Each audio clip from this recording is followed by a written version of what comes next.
Tendance, mon ami. Chaque soir en ouverture de Smart Bourse, Pauline Gratel vous apporte les infos clés du jour sur les marchés. Bonsoir Pauline. Bonsoir. Parlons géopolitique pour commencer avec des indices européens qui rebondissent en cours de séance avec les derniers développements autour du dossier russo-ukrainien. Oui, selon ABC News, l'Ukraine aurait approuvé les termes d'un possible accord avec la Russie. Mais sur X, Volodymyr Zelensky a indiqué dans la foulée de ce rapport que les discussions se poursuivaient avec Washington. Dans ce contexte, le Stoxx 600 et l'Eurostoxx 50 progressent de plus de 0,5%. En France, le CAC 40 rebondit de 1% dans l'après-midi, au-delà de 8000 points. Les banques françaises sont bien orientées. Crédit Agricole progresse de 1,5%. BNP Paribas de plus de 2% et Société Générale est en tête du CAC 40 en hausse de plus de 3,5%. Réaction également sur les marchés de matières premières, notamment sur le pétrole qui cède du terrain, la Russie étant bien sûr un des principaux producteurs de pétrole et de gaz dans le monde. Oui, le pétrole cède environ 2% pour le baril de Brent qui évolue autour de 61 $. Sur les marchés obligataires, le rendement allemand à 10 ans se détend légèrement d'à peine quelques points de base autour de 2,65%. Le rendement français de même échéance évolue autour de 3,40%. Les statistiques américaines sont de retour depuis quelques jours. Les investisseurs ont regardé notamment aujourd'hui l'indice des prix à la production. Oui, les prix à la production industrielle américaine du mois de septembre ressortent conformes aux attentes en hausse de 0,3% sur un mois et de 2,7% sur un an. En version cœur, ils sont légèrement inférieurs aux attentes à plus 0,1% sur un mois et plus 2,6% sur un an.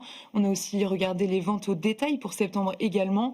Elles sont inférieures aux attentes en hausse de 0,2% sur un mois et en version cœur, elles progressent de 0,3%. Bon, au-delà de ces statistiques, la Réserve fédérale américaine n'aura pas beaucoup d'informations supplémentaires d'ici son meeting de mi-décembre. Oui, puisque le rapport sur l'emploi du mois d'octobre est annulé et que le rapport sur l'inflation sera publié le 18 décembre, après la réunion donc.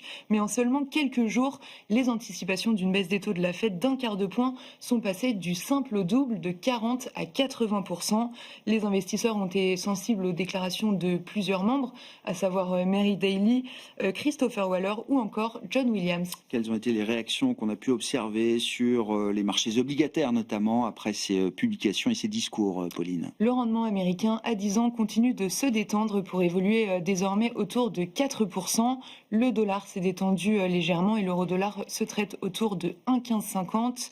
Du côté des marchés actions américains, ils ont ouvert en ordre dispersé. Le S&P 500 et le Dow Jones sont en hausse, mais pas le Nasdaq plombé par Nvidia. Oui, effectivement, Nvidia sous pression avec une bataille de titans qui est en train de se dessiner, les TPU contre les GPU. Oui, autrement dit, Google contre Nvidia.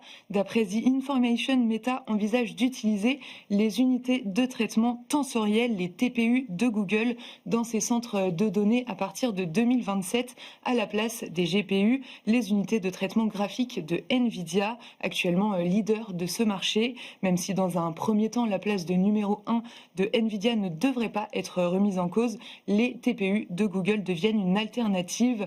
La course à l'IA et la concurrence sur le marché des semi-conducteurs pourraient encore s'intensifier. Le titre Alphabet est en hausse de 2% et Nvidia plonge de 5% dans les premiers échanges. Et puis dans un tout autre registre, le Britannique Kingfisher voit son titre progresser de 5% aujourd'hui à Londres. Oui, Kingfisher a révisé à la hausse ses prévisions de bénéfices annuels. Les analystes soulignent également des performances solides pour la chaîne de magasins de bricolage. Un troisième trimestre marqué également par une progression de ses ventes. Quel sera le programme de demain à l'agenda pour les investisseurs, Pauline? Ce soir, il y aura 2 événements que les investisseurs arbitreront demain. En premier, la publication du livre beige de la Réserve fédérale et en deuxième, les résultats de Dell. Demain, le rendez-vous à ne pas manquer, ce sera la présentation du budget britannique au Parlement.